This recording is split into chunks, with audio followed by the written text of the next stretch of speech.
आपण आता ना एका गोष्टीवर बोलूयात. त्याचं नाव आहे निष्फळ चर्चा. फाईन. निष्फळ म्हणजे काय? ज्याच्यातून काही फ्रुटफुलनेस येतच नाही. चाललंय असं दळतायत माणसं. बरोबर. आपण कधी कसं खेळताना नुसतंच आपलं व्या बडबडत राहतो. शेवटी काही त्याच्यातनं निष्पन्न होत नाही, आपण घरी जातो. होतं की नाही असं बऱ्याच वेळा? उगाचच डिबेट. आता इलेक्शनच्या वेळी पण बघितलं, बाबा लावून बसायचे टी व्ही, पण आपण बघायचं ते उगाचच याव याव याव याव ट्याव ट्याव ट्याव, आणि त्याच्यातनं काहीही व्हायचं नाही. बरोबर. तसंच दोन शिकारी असतात बरं का. आटपाटनगर गाव असतं, तिथे राहणारे दोन शिकारी असतात. स्वतःला अतिशय हुशार समजत असतात असं नाही म्हटलं मी. आणखीन मग काय होतं माहिती आहे, जर आता सगळं वातावरण निवळलेलं असतं, त्याच्यामुळे दोघं शिकारीला निघतात. आता कोणी येणार नाही आहे, हे मत द्या आणि ते मत द्या असं झाल्यामुळे ते निघतात शिकारीला. एका जंगलात जातात, तर जंगलात एक मस्त धष्टपुष्ट रानटी हंस त्यांना दिसतो. अरे वा, आज तर मजा आहे, म्हणजे आपण खाऊन आपण इतरांना पण देऊ शकू, जाऊया. तर जातात. आधी काय करायला हवं बरं? तर हंस पळून पण जाऊ शकतो की नाही?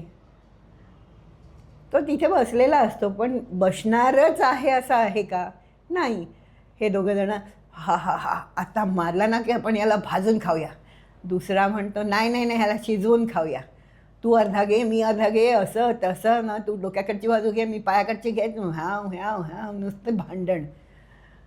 मजा आहे का त्याच्यात काही? सगळ्यात पहिलं काय करायला हवं? त्याची शिकार करायला हवी. बेजाकम. त्याच्यामुळे दोघं जण उठतात आणि गावप्रमुखाकडे जातात. आम्ही आता आला असा मारणार आहोत, आम्हाला एक हंस सापडला आहे, त्याचं असं आहे तसं आहे. याव याव हाव. तो गावप्रमुख पण वैतागतो. तो म्हणतो आणलाय का तुम्ही मारून?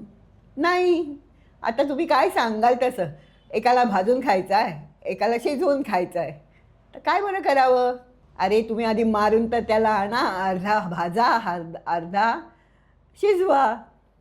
हां हां हां, तुमची आयडिया छान आहे बरं का.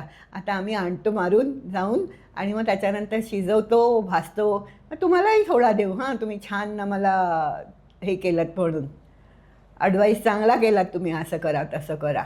जातात दोघं परत जंगलात. बाय द टाईम बघतात तर हंस जागेवर असतो का? नाही. हंस पण डोकं चालवतो की काय आहे, हे दोघं येडपट मला मारायला आलेत, त्याच्यापेक्षा मी जाऊन गावातलं माझं काम करून येतो ना.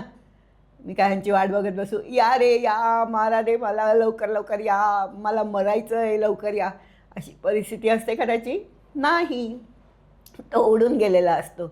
इथे मात्र ह्यांचं अजून शिजवायचा, भाजायचा, शिजवायला भाजायचा, भाजला की तंदूर जास्ती चांगली लागेल बरं का, असं काहीतरी चालू असतं. येऊन बघतात तर झाडावर हंस नाही. म्हणजे ह्याची चर्चा कशी होती? आपण बघतो ना टी व्हीवर, सपट महाचर्चा. या पक्षाने हे केलं, त्या पक्षाने हे केलं, या पक्षाचं असं झालं तसं झालं, हा पुढारी त्यांचा निघून गेला, दुसऱ्या पक्षात गेला. अरे काय करायचं आपल्याला? तशी त्यांची पण गत होते. ते तर खोटे म्हणजे पक्ष वेगळ्या अर्थी पक्ष असतात, पण इथे हा पक्षी जो पक्ष असतो ना, हा जातो उडून.